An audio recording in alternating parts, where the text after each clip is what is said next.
Patrice, est-ce que vous nous voyez, vous nous devinez parce que c'est un peu Ah noir, ben, hein. je vous vois tout noir, c'est très bien. C'est- Ouais, je vois une salle entièrement noire avec des masques blancs et noirs. Oui, oui, c'est génial, c'est génial. Voilà, vous voyez les masques, c'est une manière voilà, de vous dire en tout cas qu'il y a du monde, qu'on est là et qu'on vous regarde, et qu'on vous remercie mille fois d'avoir accepté de participer à notre discussion.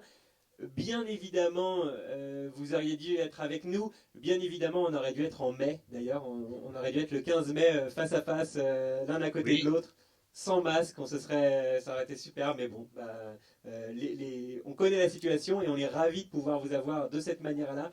Euh, et finalement, ça m'a l'air pas si mal. En tout cas, on vous voit en bien grand. Euh, vous êtes. ok. C'est très impressionnant de parler à quelqu'un d'aussi grand. Je- vous faites à peu près, ouais, je sais pas, bref, 10 fois ma taille, à l'heure qu'il est.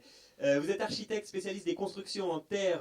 J'ai pas besoin de le dire tout ça, hein. On va parler de cratères évidemment, du pourquoi, du comment, des grands jalons du mouvement, peut-être un petit peu aussi de l'après.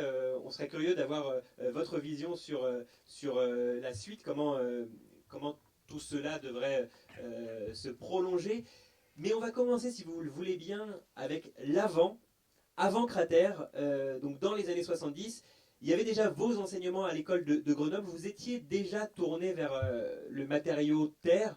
D'où est-ce que ça vous est venu, cet intérêt et ces connaissances sur le matériau terre?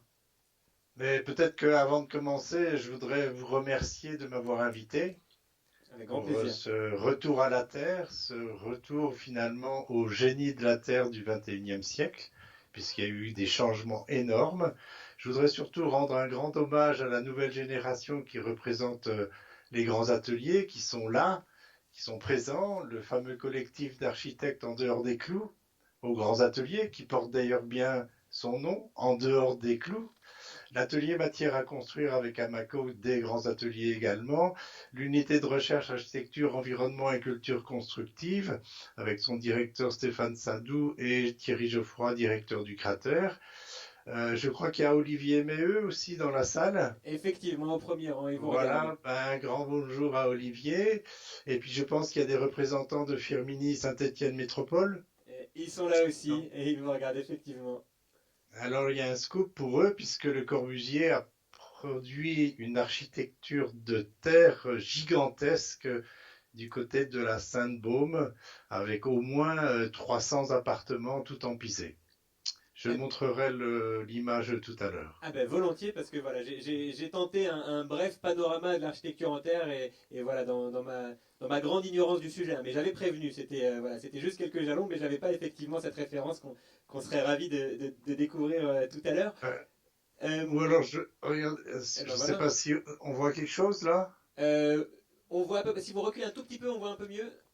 Voilà, et là si vous bougez plus, je pense que ça va se refaire le point dans un instant, mais on devine les plans en tout cas. C'est la même image. Voilà.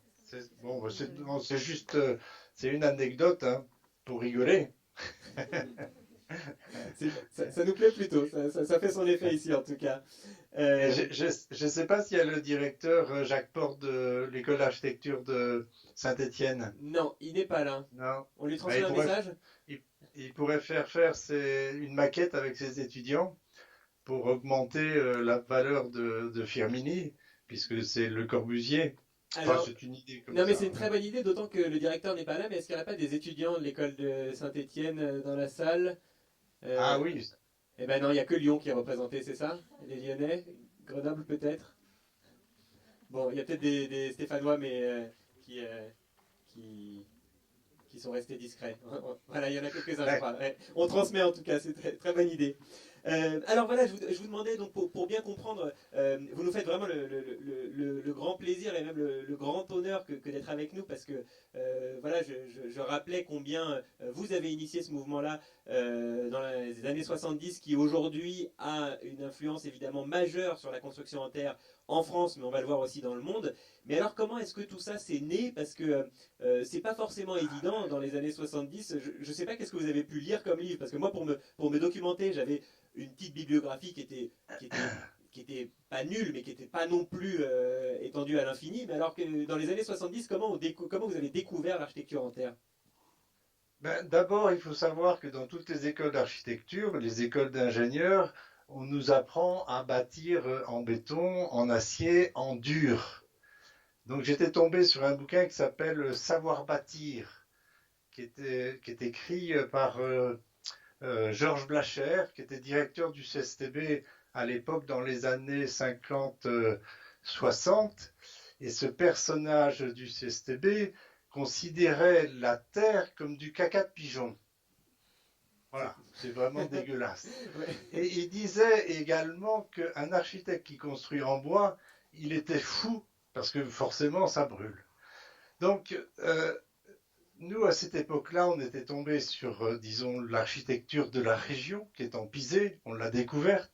C'est un truc qui est absolument incroyable, puisque vous prenez la terre au pied de la maison et vous construisez. Et du coup, bah, quand on voit la facilité d'utilisation de la terre, on la prend, on la tasse, ça fait des maisons, on est forcément dans la désobéissance.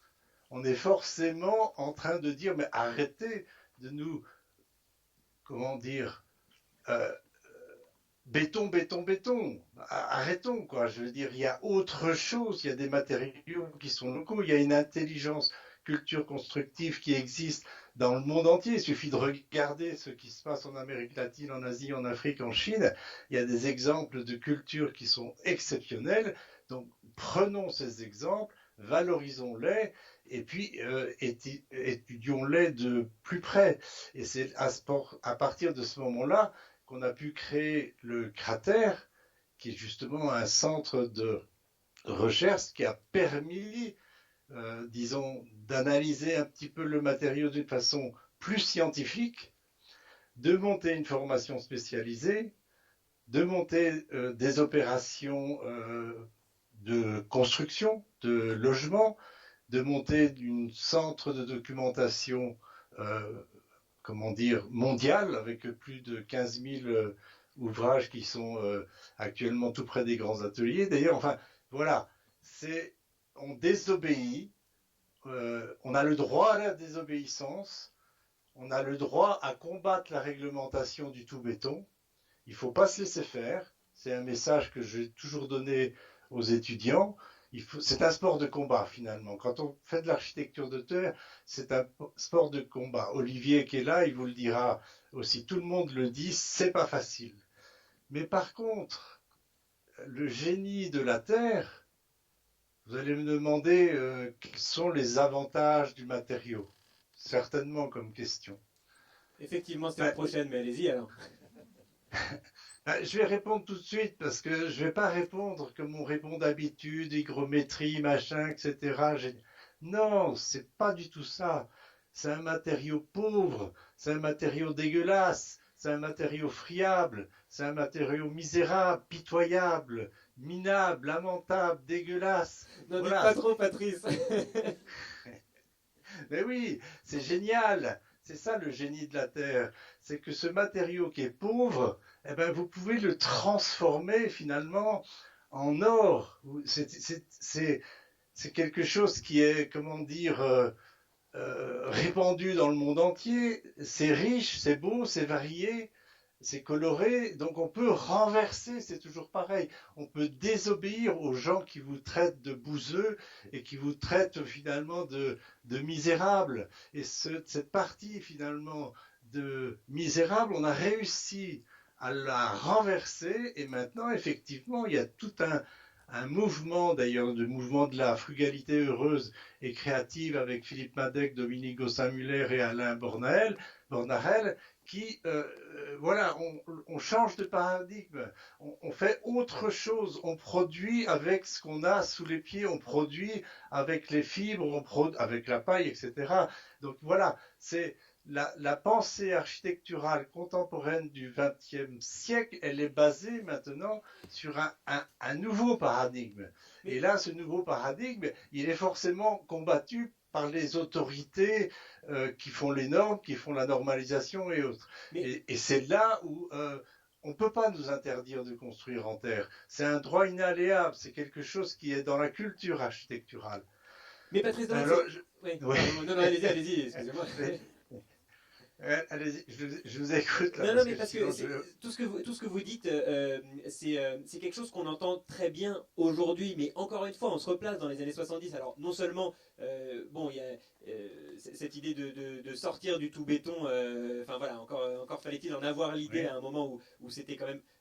La remise en question était moins évidente qu'aujourd'hui sur le sujet, mais surtout, moi, ce qui m'interroge, c'est quelles étaient les ressources pour vous. C'est-à-dire que je vous parlais de la bibliographie qui devait être, je pense, très très très restreinte à l'époque. On n'avait évidemment pas Internet. Alors comment est-ce que vous avez découvert la Terre? Comment est-ce que vous avez pu prendre... Enfin, vous avez assez rapidement démarré un enseignement à l'école de Grenoble sur le sujet. Alors d'où est-ce que vous venez vos connaissances là-dessus? J'ai fait du karaté d'abord, hein. Et le... Non, mais la connaissance, c'est un hasard absolument incroyable parce que à l'époque, quand on était étudiant, effectivement, on s'intéressait, disons, à une architecture d'autoconstruction économique, facile à mettre en œuvre.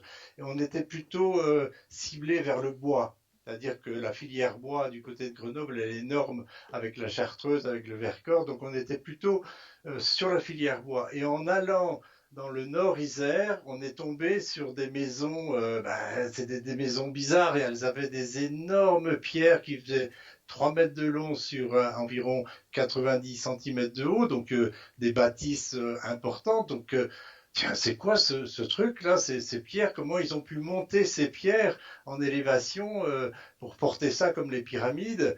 Donc, on a interrogé les paysans locaux et puis bien sûr, ils se sont moqués de nous en disant mais non, voyons, c'est pas des pierres, c'est de la terre. On prend la terre vous voyez là qui était à côté, on la met par petites couches, on la tasse. Et à partir du moment où on s'est fait ridiculiser comme ça vis-à-vis des paysans avaient un savoir-faire extraordinaire, ça nous a posé question.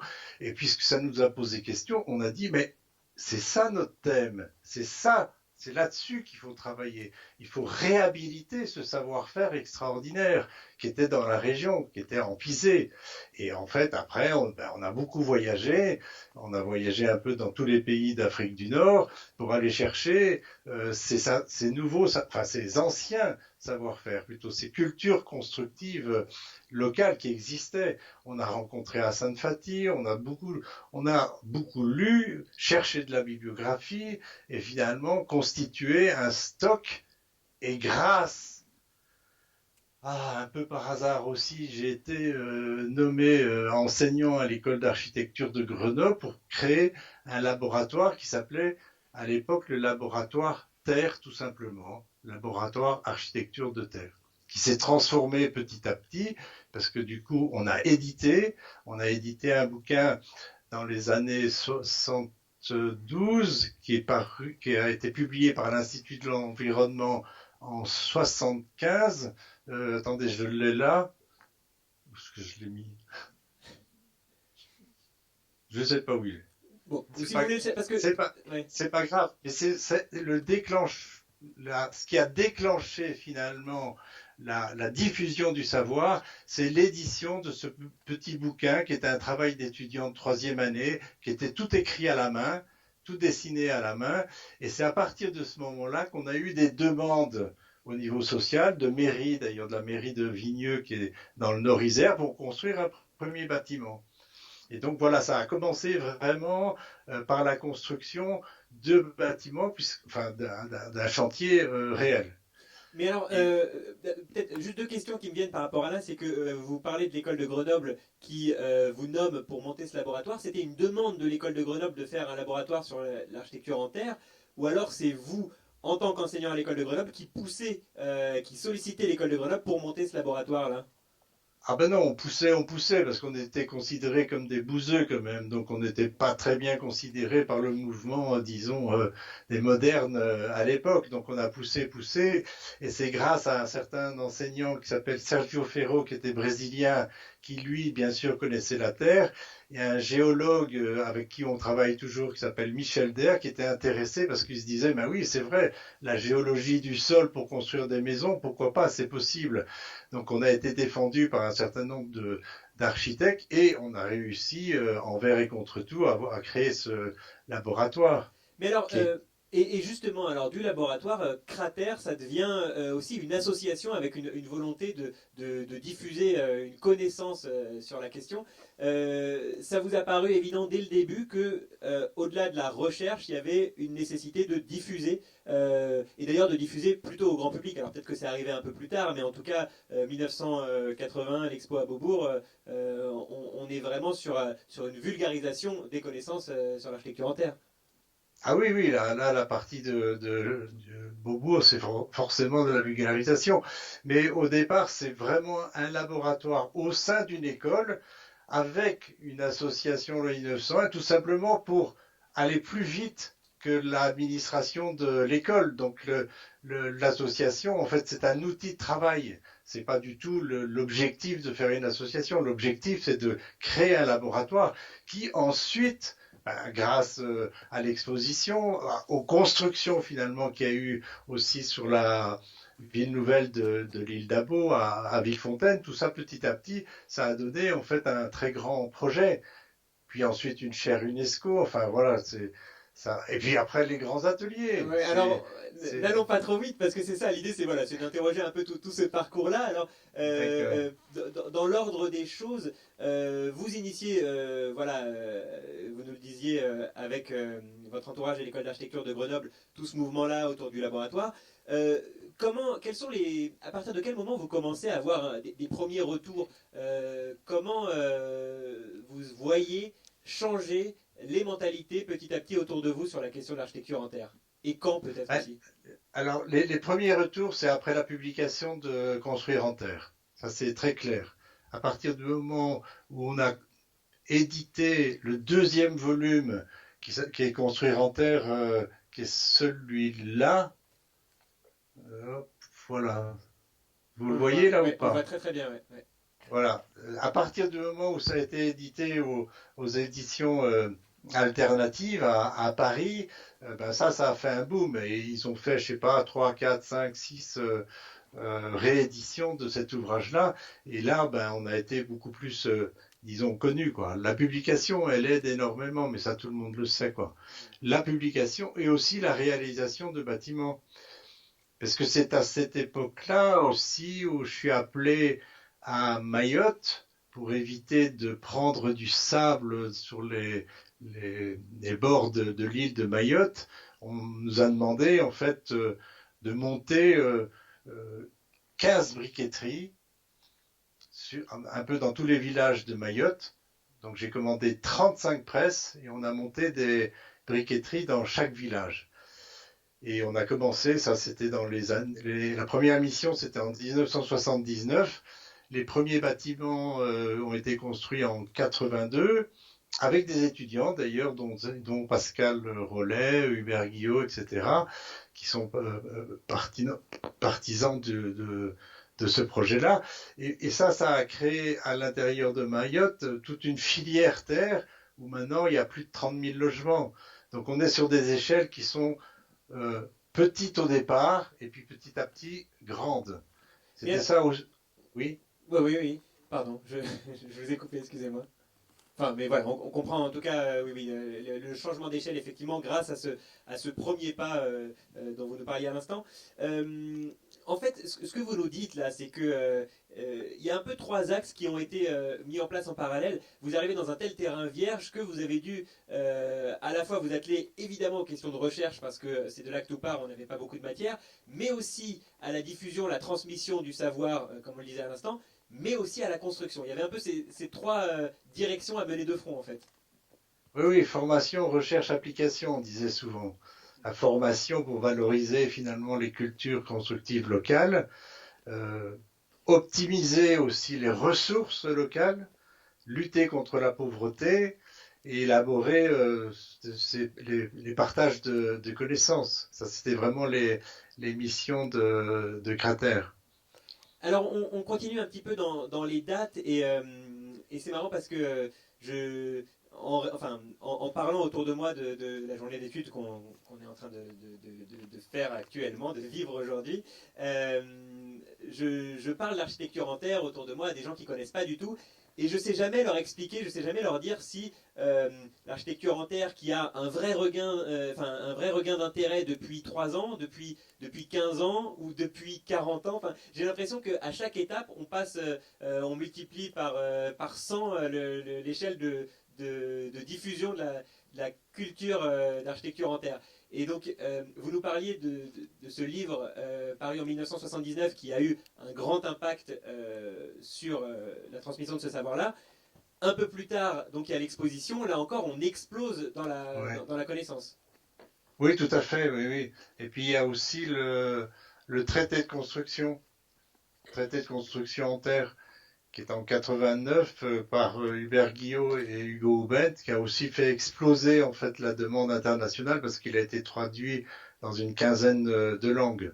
Donc il y a à un moment donné effectivement, alors ça c'était l'époque où il n'y avait pas encore vraiment Internet et tout, mais maintenant avec la diffusion des réseaux sociaux, mais c'est une puissance absolument inimaginable et la demande sociale est bien plus importante à l'heure actuelle par ce mouvement, disons, de développement général de bas carbone. C'est évident, il y a quelque chose qui est vraiment intéressant. Il y a un changement de paradigme puisque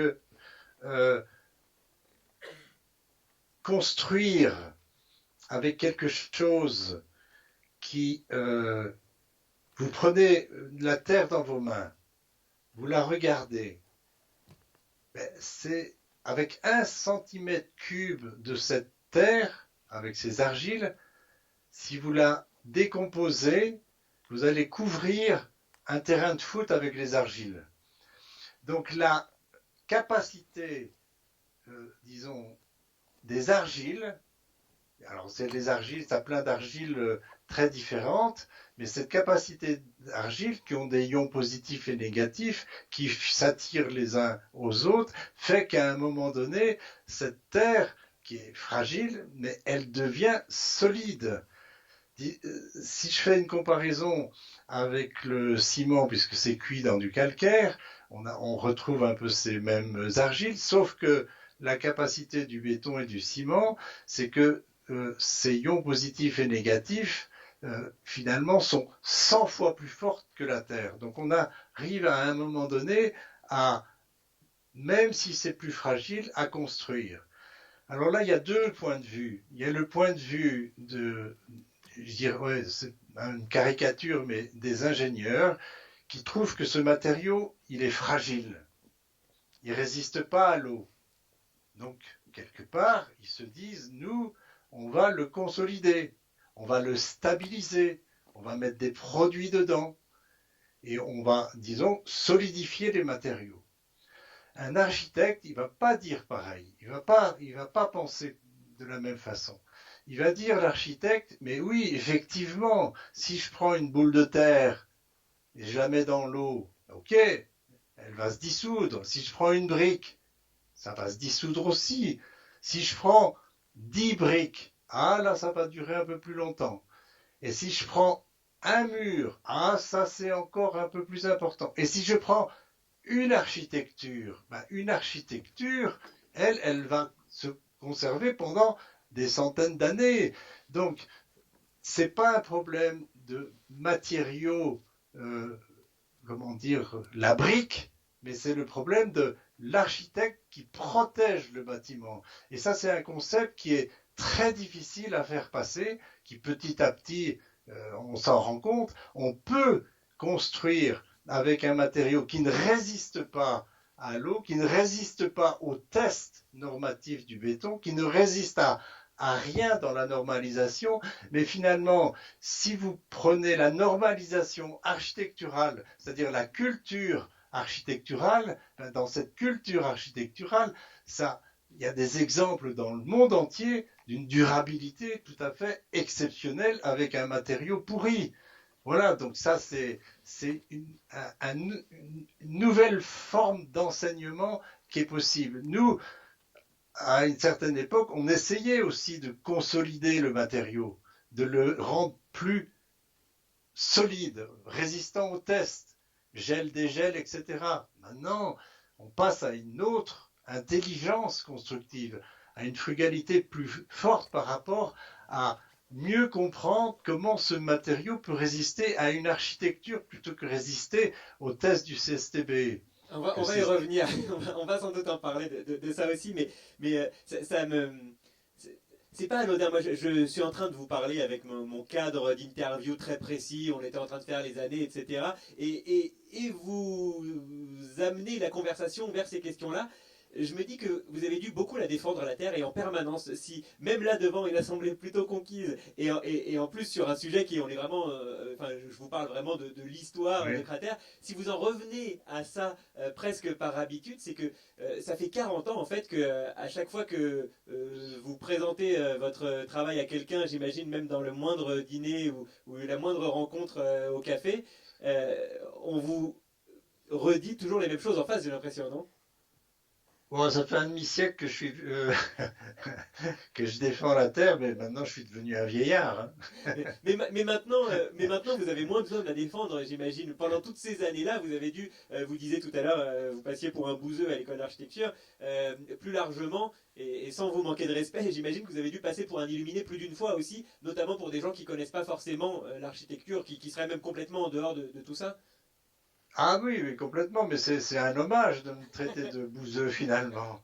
C'est génial, quoi. Je veux dire, non, non, non, finalement c'est une qualité. Eh C'est ben, génial. eh ben, écoutez, Voilà. alors je m'en rappellerai la prochaine fois que j'en fais les frais moi-même. Euh, on continue Oui, dans notre voyage un peu à travers les années. On comprend bien effectivement que voilà, tout ce travail de diffusion se fait comme une courbe exponentielle, hein, où d'année en année, vraiment la diffusion est de plus en plus importante. Euh, on peut arriver jusque dans les années 90 et notamment la création de la chaire à l'UNESCO, et j'ai perdu la date, on est en 90, 88. 88, Attendez, je sais plus, j'ai dû noter ça quelque part. Je crois que c'est 98 la chère UNESCO. 98, voilà. Oui, Donc, 98, ouais. Oui, oui, c'est et ça. donc là, c'est assez étonnant parce que vous nous racontez que dans la fin des années 70, quand vous vous intéressez à la Terre, il n'y a rien autour de vous, vous devez faire des voyages, lire des livres, j'imagine, à traduire, etc., pour avoir des connaissances. Et finalement, en 98, Cratère se retrouve chargé de créer une chaire à l'UNESCO, donc de rediffuser cette culture-là à l'international. Alors, pourquoi une chaire UNESCO? Il faut se rappeler que l'UNESCO, c'est l'éducation, la science et la culture. Ce sont ses missions. Éduquer, la science et éducation, science et culture. Donc la culture, notamment architecturale. Donc l'UNESCO nous demande, comme il n'existe pas de formation sur l'architecture de terre en dehors de l'école d'architecture, ben, l'UNESCO nous demande de diffuser notre laboratoire, nos savoir-faire à travers le monde.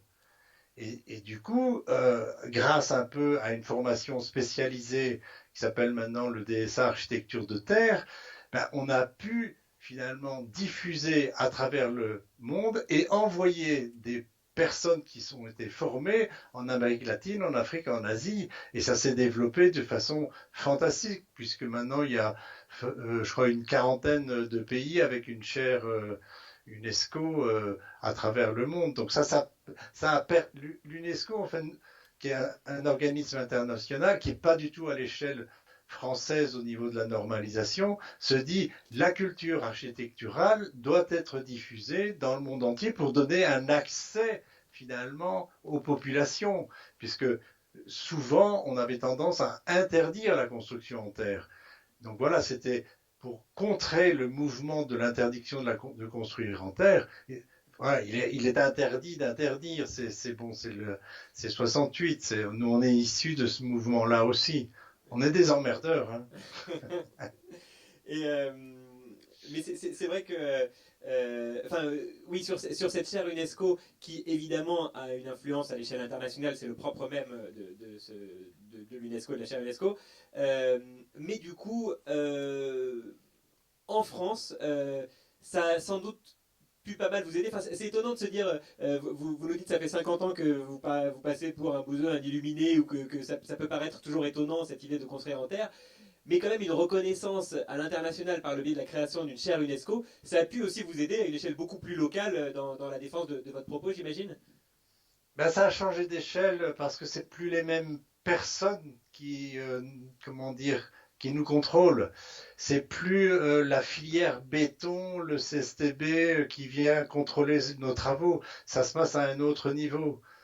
Et c'est pour ça d'ailleurs qu'on a obtenu ce qu'on appelle un LABEX, un laboratoire d'excellence, parce que justement le jury est international et c'est pas un jury français. On est très bloqué en fait par la normalisation française. Alors peut-être qu'on va en parler. On terminera notre historique dans un instant, mais peut-être juste un instant pour bien préciser. Le CSTB, donc le centre scientifique, Le centre scientifique et technique du bâtiment, voilà, qui s'occupe donc de la voilà, normalisation. exactement. Alors est-ce que vous pouvez nous expliquer un petit peu les enjeux en fait de l'architecture en terre dans sa reconnaissance par le CSTB. Aujourd'hui, le CSTB évidemment a déjà tout a déjà tout pu vérifier pour ce qui est de l'architecture en béton. On peut tout faire en béton. C'est déjà, on peut se référer à des textes existants et précis sur l'architecture en béton. Pour ce qui est de la terre, c'est une technique trop récente, c'est ça, pour que ce soit connu et reconnu par le CSTB, ou alors c'est même peut-être pas adapté du tout, c'est ça? Alors, quand on a construit le domaine de la Terre dans les années 82, à Villefontaine, 63 quand même logements, dont certains pisés, enfin en terre paille, en briques, qui sont des bâtiments porteurs. On a beaucoup travaillé avec le CSTB. On avait quelqu'un du CSTB qui était directeur à l'école à Grenoble, puisque CSTB Grenoble représentait les matériaux. Donc avec Robert Copé, ce directeur-là, on a pu travailler extrêmement facilement. On a fait des programmes de recherche avec eux. Mais on ne sait pas pourquoi, il y a eu un changement de génération. On pensait que les nouvelles générations allaient accepter ce matériau beaucoup plus facilement. Mais à l'heure actuelle, euh, les dirigeants du CSTB sont peut-être pro-terre, mais les techniciens qui gèrent en fait toute la partie normative, ils ne comprennent pas ce que c'est la terre. Le fameux bâtiment qui était conçu aux confluences dont Nicolas Meunier a construit, euh, il est passé au CSTB, il a été interdit. On ne pouvait pas le construire. Donc on a des commissions, ce qu'on appelle des commissions d'ATEX, c'est des appréciations techniques expérimentales, qui ont refusé la construction de ce bâtiment. Donc on est quand même devant quelque chose, un paradigme qui est stupide, quoi. Je veux dire, on a des gens qui ne sont pas cultivés, qui ne connaissent pas la terre, qui connaissent le béton, qui connaissent la matière béton solide, mais qui ne connaissent pas une architecture qui peut être protégée. Mais comment C'est, ça se c'est, fait, après tout ce qu'on vient d'entendre, après ces 40 et quelques 50 années où, avec d'autres, vous avez vraiment poussé toute la connaissance sur l'architecture en terre, comment ça se fait que aujourd'hui encore, bah, d'une certaine manière, enfin voilà, l'architecture en terre continue de passer pour quelque chose de pas adapté, alors même que ça fait 50 ans que vous arrivez à prouver le contraire. Oui, mais alors, si vous voulez construire une maison privée, il n'y a pas de problème. Pour tout ce qui est autoconstruction, mouvement alternatif et autres, au contraire, il n'y a pas de problème. Vous êtes chez vous, vous construisez. C'est ce qui se fait énormément d'ailleurs dans les mouvements alternatifs au niveau mondial. Mais par contre, si vous voulez construire un bâtiment qui reçoit du public, un établissement qui reçoit du public, à ce moment-là, les contraintes sont plus les mêmes. Et si vous avez un maître d'ouvrage qui vous demande de vérifier si le matériau est bon, il va vous obliger à faire ce qu'on appelle une ATEX, un contrôle CSTB, ou si c'est l'assurance qui vous demande, c'est pareil. Donc à ce moment-là, vous avez un espèce de blocage. C'est pas impossible. On a réussi à passer des bâtiments en ATEX, mais c'est quelque chose qui coûte relativement cher. Ça peut aller jusqu'à alors pour uniquement le papier, c'est dans les 15 000 euros, mais s'il faut faire tous les essais, ça peut aller jusqu'à 60 000 euros, 80 000 euros ou plus. L'avantage, c'est quand Donc on fait un voilà. latex pour un bâtiment, il va pouvoir servir derrière pour tous les autres bâtiments qui voudraient utiliser la même technique. Non, Non. non justement, c'est des ATEX de type B, c'est un peu technique, mais c'est des ATEX pour un bâtiment. on a voulu faire un ATEX de type A pour tous les bâtiments. Ça fait 5 ans qu'on essaye de le faire, on n'arrive pas. Et du coup, qu'est-ce qu'on a fait?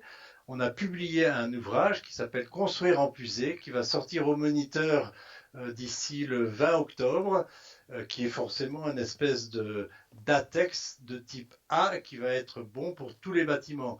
Mais avec le CSTB, on n'a pas réussi à poser cette normalisation d'appréciation technique. Ouais, pas très honnête, quand la porte est fermée, j'ai cru comprendre que vous avez trouvé toujours une fenêtre ouverte pour finir par rentrer. Ça a l'air d'être une Non, marque des fabriques. oui, oui, non, mais c'est tout à fait ça, en fait. On a des obstacles, ben, on les contourne par le haut, par le bas, par en dessous, par la fenêtre. Non, non, la porte est fermée, mais on arrive toujours à passer. Ça, c'est assez extraordinaire. J'ai envie de retenir ça. Effectivement, ça a l'air de bien résumer ces 40 ans, 41 ans, je crois que Crater existe, 50 ans plus largement, enfin un demi-siècle, pour le dire plus largement, de réflexion poussée et portée par vos soins. Pour terminer, une dernière date qui évidemment est assez importante et vous avez déjà évoqué la question tout à l'heure, c'est la création des grands ateliers. Ah oui, Ouais, oui, voilà. oui, oui, Racontez-nous un oui, petit peu, oui. on est en 2000. Non, on n'est pas en 2000. Non, l'inauguration, c'est en 2001, mais Ouais. le départ l'idée des grands ateliers, c'est après le domaine de la Terre, c'est-à-dire dans les années 85. Et c'est pas très On loin, a enfin, commencé c'est juste à côté. 85. Oui, on a mis environ 15 ans. En fait, ce sont des chercheurs de différentes écoles d'architecture, dont Saint-Étienne, Clermont-Ferrand, Lyon, le Montpellier, Paris, qui se sont mis ensemble pour dire, mais attendez, là, dans les écoles d'architecture, n'utilise même pas la main pour construire, c'est-à-dire on ne fait pas d'exercice pratique. Or, un architecte qui va diriger des gens sur le chantier, et donc il ne connaît même pas la matière qu'il impose finalement sur le chantier. Donc il faut changer ça.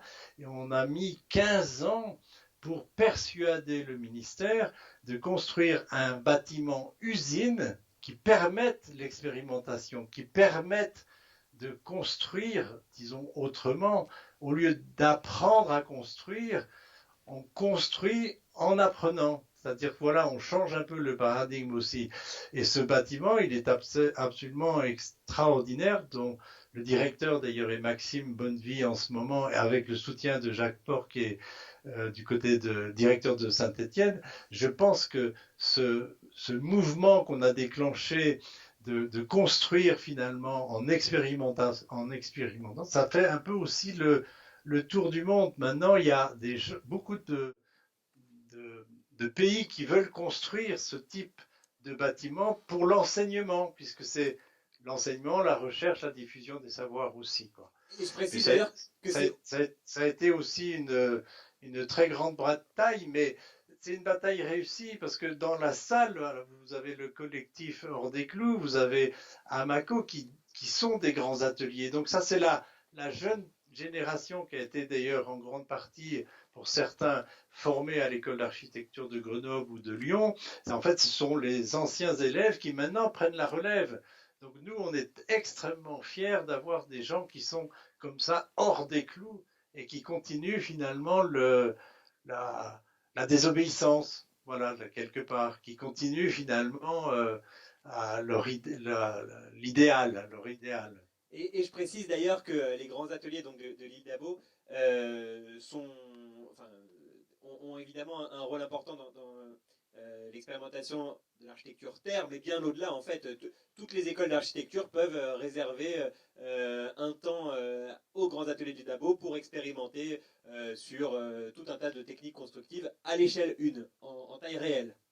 Oui, c'est ça, c'est pas du tout ciblé sur l'architecture de terre, c'est ciblé en fait sur l'ensemble de la filière de tous les matériaux, absolument tous les matériaux. Et maintenant, il y a un développement effectivement sur les matériaux dits écologiques. Merci. Pareil.